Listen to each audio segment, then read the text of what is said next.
মে মাস 2025 সাল আপনাদের কেমন যাবে। আত্মবিশ্বাস যথেষ্ট আপনার মধ্যে থাকবে। 7 তারিখ থেকে আমরা দেখতে পাবো যথেষ্ট আত্মবিশ্বাসী আপনি হবেন। কারণ কি, আপনার পঞ্চম ঘরে বুধ আদিত্য যোগ তৈরি হচ্ছে, যার ফলে যে কোনো কাজের ক্ষেত্রে যথেষ্ট আত্মবিশ্বাস নিয়ে আপনারা চলবেন। এই আত্মবিশ্বাসটা আপনাদের যথেষ্ট দরকার আছে, কারণ ধনুরাশি আপনারা শনির ঢাইয়ার মধ্যে রয়েছেন। এই সপ্তাহে একটি বড় পরিবর্তন আপনাদের জীবনে আসছে, অর্থাৎ মনের মধ্যে যে কোনো কাজ করার ক্ষেত্রে আপনার একটি শুরু করার আগেই মনের মধ্যে দু ধরনের চিন্তাভাবনা থাকতো, অর্থাৎ আপনি আত্মবিশ্বাসী কম ছিলেন।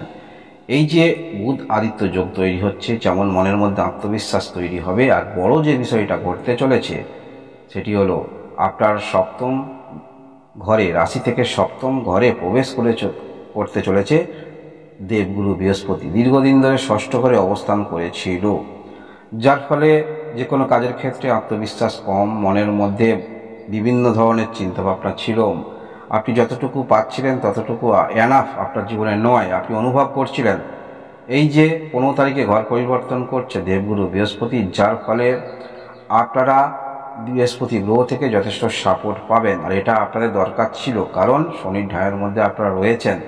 এই যে পরিস্থিতি তৈরি হচ্ছে, যে কোনো পরিস্থিতি, যে কোনো সমস্যায় আপনার জীবনে আসুক না কেন, সেটা পজিটিভ মাইন্ড নিয়ে যথেষ্ট আপনি চলতে পারবেন, যার ফলে সমস্যা হলেও তার সমাধান পাবেন এবং নতুন নতুন কিছু চিন্তাভাবনা মনের মধ্যে নিয়ে আপনারা চলবেন, যেটা আপনার অবশ্যই উন্নতির দিকে ইঙ্গিত করছে। এছাড়াও আরেকটি ঘটনা ঘটছে, সেটি হলো মাসের 20 তারিখে ছায়াগ্রহ রাহু ঘর পরিবর্তন করে তৃতীয় ঘরে প্রবেশ করছে। এই তৃতীয় ঘরে যে প্রবেশ করছে ছায়াগ্রহ রাহু, এখানে দীর্ঘ 1.5 বৎসর কাল অবস্থান করে থাকবে। মনে রাখবেন, ছায়াগ্রহ রাহু যখনই এই তৃতীয় ঘরে, যার কারোর ক্ষেত্রে, যে কোনো রাশির ক্ষেত্রে তৃতীয় ঘরে প্রবেশ করলে ছায়াগ্রহ রাহু ভালো ফলাফল দিয়ে থাকে। তাই অবশ্যই আপনারাও ভালো ফলাফল পাবেন। যে কোনো কাজের ক্ষেত্রে যথেষ্ট আত্মবিশ্বাসী আপনারা হয়ে উঠবেন এবং যে কোনো কাজের ক্ষেত্রে যথেষ্ট আগ্রহ আপনার থাকবে। যে কোনো কাজের ক্ষেত্রে সামনের সারিতে থাকবেন, যার ফলে আরও যোগাযোগ বৃদ্ধি আপনাদের হচ্ছে। এই যে যোগাযোগ বৃদ্ধি হচ্ছে, অন্যান্য গ্রহের অবস্থান অনুসারে সেই যোগাযোগটা কতটা আপনাকে আরও সামনের দিকে নিয়ে যাবে, সেটা অবশ্যই মাসভিত্তিক রাশিফল বা গ্রহের অবস্থানে আপনারা জানতে পারবেন। আপনারা পরিবারের মধ্যে যারা কাজকর্ম করেন, সেটা যে কোনো কাজ হতে পারে, অনলাইন থেকে শুরু করে যে কোনো কাজ হতে পারে, যেখানে আপনার অর্থ কিছু ইনকাম হয়, এই ধরনের কাজ, অর্থাৎ হাউসওয়াইফ নয়, বাড়িতে আপনি এমন কোনো কর্ম করেন যেখানে আপনার ইনকাম হয়, তাহলে সেই সমস্ত কাজ নতুন করে ভাবনা চিন্তা অবশ্যই আপনার মনের মধ্যে থাকবে এবং সেই অনুসারে আপনারা করতে পারবেন। যেহেতু পঞ্চম ঘরে বুধ আদিত্য যোগ তৈরি হচ্ছে, হ্যাঁ, পঞ্চমপতি আপনার মনে হতে পারে, মঙ্গল তো অষ্টম ঘরে অবস্থান করে থাকবে, যার ফলে পুরানো যে কাজকর্ম যেগুলি আছে সেগুলি করতে হয়তো একটু সমস্যা হতে পারে। তবে এই যে পজিটিভ এনার্জি নিয়ে চলবেন, আত্মবিশ্বাসী হয়ে উঠবেন, বারংবার চেষ্টা আপনার মধ্যে থাকবে। নতুন যে কোনো ক্ষেত্রে আপনারা শুরু করবেন, চেষ্টা করবেন, সেই সমস্ত ক্ষেত্রে আরও আপনারা অ্যাডভান্টেজ পাচ্ছেন, অর্থাৎ সেই সমস্ত ক্ষেত্রে আরও কীভাবে জিনিসটাকে করবেন সেই ক্ষেত্রে ভালো অভিজ্ঞতা আপনার মধ্যে তৈরি হচ্ছে। কর্মের মধ্যে বিশেষ করে আপনারা যারা কর্মরত রয়েছেন, কর্মের মধ্যে একটি সমস্যা আপনাদের চলছে বা ঊর্ধ্বতন কর্তৃপক্ষ থেকে যথেষ্ট চাপ থাকছে, সেই চাপটা কিন্তু চলে যাচ্ছে এই মাসে আপনাদের শরীর স্বাস্থ্যের দিক থেকে বলতে হলে, যেহেতু শনির ঢাইয়ার মধ্যে আপনারা রয়েছেন, একটু সাবধানতা অবলম্বন করবেন। তবে 15 তারিখে বৃহস্পতি গ্রহ যখনই আপনার সপ্তম ঘরে প্রবেশ করে আপনার রাশির দিকে সরাসরি দৃষ্টি থাকছে, যার ফলে শরীর স্বাস্থ্য আপনাদের 15 তারিখের পর যথেষ্ট ভালো বলা যেতে পারে, বা 15 তারিখ পর্যন্ত একটু সাবধানতা অবলম্বন করবেন। পড়াশোনার মধ্যে যারা রয়েছেন যথেষ্ট ভালো। নতুন কিছু ক্ষেত্রে আপনারা অ্যাডমিশন নিতে চাইছেন, কোনোরকম কম্পিউটার ইত্যাদি ক্ষেত্রে অবশ্যই আপনারা চেষ্টা শুরু করে দিন। ভালো সময়, ভালো ক্ষেত্রে আপনারা প্রবেশ করুন, এর ফলাফল ভালো পাবেন। মধ্যশিক্ষা ক্ষেত্র যথেষ্ট ভালো। ভালোবাসার সম্পর্কের মধ্যে যারা রয়েছেন, ভালোবাসার সম্পর্ক একটু হয়তো আপনাদের মধ্যে সমস্যা হতে পারে, তবে আপনি কিন্তু মানিয়ে নিতে পারবেন। 15 তারিখের পর আপনাদের সম্পর্ক ভালো হবে, কারণ আপনার মধ্যে চিন্তাভাবনা, সমস্ত শুভ চিন্তাভাবনা থাকছে। আপনাদের বিবাহিত জীবন যথেষ্ট ভালো সময় আপনাদের মধ্যে আসছে, তাই অবশ্যই আপনাদের যাদের বিবাহিত সম্পর্ক খারাপ, প্রায় আপনারা সিদ্ধান্ত নিয়েই নিয়েছেন, আপনারা দুজনে দুই দিকে চলে যাবেন, তাহলে আর একবার চিন্তা ভাবনা করতে পারেন। কারণ বৃহস্পতি গ্রহ সপ্তম ঘরে প্রবেশ করবে, যেহেতু আপনাদের বিবাহিত জীবন সেটি সুখময় হতে পারে, সেটা অবশ্যই আপনারা চিন্তা ভাবনা রাখুন। আর যারা নতুন করে বিবাহের জন্য চেষ্টা রাখছেন, ভালো আপনারা সময় পাচ্ছেন, এই মাসে বিবাহের যোগ আছে। তবে শুধু এই মাস নয়, আরও পরবর্তী কয়েকটা মাস কিন্তু বিবাহের যোগ থাকছে, তাই আপনারা যোগাযোগ বাড়িয়ে তুলুন। আপনাদের বিজনেস বলা যেতে পারে যথেষ্ট ভালো সময় আপনাদের মধ্যে আসছে, বিজনেসটাকে নতুন করে চিন্তাভাবনার সময় আপনাদের এসে গিয়েছে, তাই অবশ্যই চিন্তাভাবনা করুন।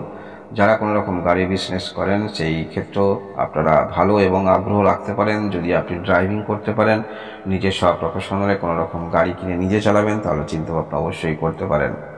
আপনাদের কর্মের দিক থেকে বলতে হলে, যারা পূর্বে আবেদন করেছিলেন কোথাও কর্মের জন্য বা কোনো একটি পরীক্ষা দিয়েছিলেন, আপাতত স্থগিত আছে, সেখানে ভালো সংবাদ আপনাদের আসতে পারে বা আসতে চলেছে, এটা শুনে যথেষ্ট আপনি আনন্দিত থাকবেন। ভাগ্যের দিক থেকে বলতে হলে, যেহেতু আপনার ভাগ্যের অধিপতি গ্রহ হলো রবি পঞ্চম ঘরে যথেষ্ট পাওয়ারফুল অবস্থায় থাকবে মাসের 15 তারিখ পর্যন্ত, যার ফলে আপনারা যথেষ্ট আত্মবিশ্বাস নিয়ে চলবেন এবং এই আত্মবিশ্বাসটা আপনাকে অনেকটা অ্যাডভান্টেজ পাইয়ে দিচ্ছে। তাই আপনারা সেখানে আশা রাখতে পারেন যে ভাগ্যের একটি পরিবর্তন আপনাদের হতে পারে। তাছাড়াও বললাম, মাসের 15 তারিখে বৃহস্পতি গ্রহ ঘর পরিবর্তন করছে, একটু কিছু সুফল অবশ্যই পাবেন।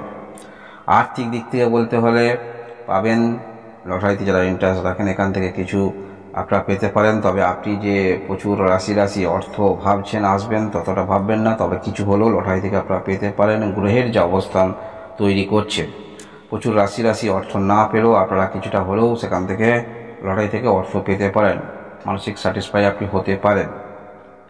কারণ বৃহস্পতি গ্রহ এই যে সপ্তম ঘরে প্রবেশ করবে, সপ্তম ঘরে প্রবেশ করলে সরাসরি দৃষ্টি সাফল্যতম স্থানে থাকছে, আপনার রাশিতে এবং তৃতীয় ঘরে থাকছে, যার ফলে যে কোনো কাজের ক্ষেত্রে আপনি শুধু সেই যে কর্মটা অন্যান্য ব্যক্তি, দেখুন কর্ম যে কোনো ক্ষেত্রে আমরা ইন্সপায়ার হই কারো দেখে, সেই যে দেখে যে ইন্সপায়ার হচ্ছেন সেটা তো ঠিক আছে, কিন্তু তার ছাড়াও আপনার মধ্যে যে সেই কাজের মধ্যে আত্মবিশ্বাস জেগে উঠবে, যেই কাজ আপনি করতে পারবেন, আপনার মধ্যে কিছু ক্ষমতা আছে, এই যে আত্মবিশ্বাস জেগে উঠছে, যার ফলে নতুন কর্ম আপনারা সৃষ্টি করতে চলেছেন। যারা বেকার আছেন, অগ্রগতি রাখতে পারেন, বিজনেস বলুন যে কোনো ক্ষেত্রে। পুরানো কাজ কিছুটা হলেও পেন্ডিং যেগুলো রয়েছে সেগুলো সমাধান হবে, তবে সেই সমাধান করতে কিছুটা সমস্যা আপনাদের হবে। তবে সমস্যা হলেও যেহেতু বুধাদিত্য যোগ আপনারা পাচ্ছেন, আত্মবিশ্বাস যথেষ্ট থাকছে। নতুনের কোনো রকম যোগাযোগ বলুন, নতুন কোনো রকম আপনারা সমস্যা নিয়ে রয়েছেন, সেরকম সমস্যা সেটা সমাধান অবশ্যই হবে। শনি গ্রহ আপাতত চতুর্থ ঘরে অবস্থান, শনি ঝাইয়ার মধ্যে রয়েছেন, তাই পারিবারিক ক্ষেত্রে যারা কোনো রকম ভূমি, দোকান ঘর ইত্যাদি দিয়ে ঋণ নিতে চাইছেন, সেরকম ঋণ আপনাদের হবে, তবে একটু চিন্তা ভাবনা করে নেবেন। পূর্বে যাদের ঋণ আছে, নতুন করে ঋণে জর্জরিত হবেন না। পুরানো ঋণ কীভাবে পরিশোধ করবেন সেইভাবে চিন্তা ভাবনা করুন। অর্থাৎ বৃহস্পতি গ্রহ তো ভালো অবস্থায় থাকছে, তবে এই ঋণ ইত্যাদি ক্ষেত্রে অতিরিক্ত দুঃসাহসিকতা দেখাবেন না, কারণ ঋণ নিলে অবশ্যই পরিশোধ করতে হবে। বিশেষ করে যারা পুরানো আগে ঋণ নিয়েছেন, সেই ঋণটা পরিশোধ করার চেষ্টা রাখুন। তাছাড়াও আপনারা যারা অনলাইন ক্ষেত্রে কর্মরত রয়েছেন যথেষ্ট ভালো, এবং আপনারা যারা ট্রাভেলিং ইত্যাদি ক্ষেত্রে কোনো রকম ব্যবসার সঙ্গে যুক্ত রয়েছেন, এজেন্সির, সেই সমস্ত ক্ষেত্রেও আপনাদের খুব একটা খারাপ দেখাচ্ছে না, পরবর্তী সময়েও ভালো ফলাফল পাবেন। এই হলো ধনুরাশি মে মাস 2025 সালের রাশিফল। ধন্যবাদ।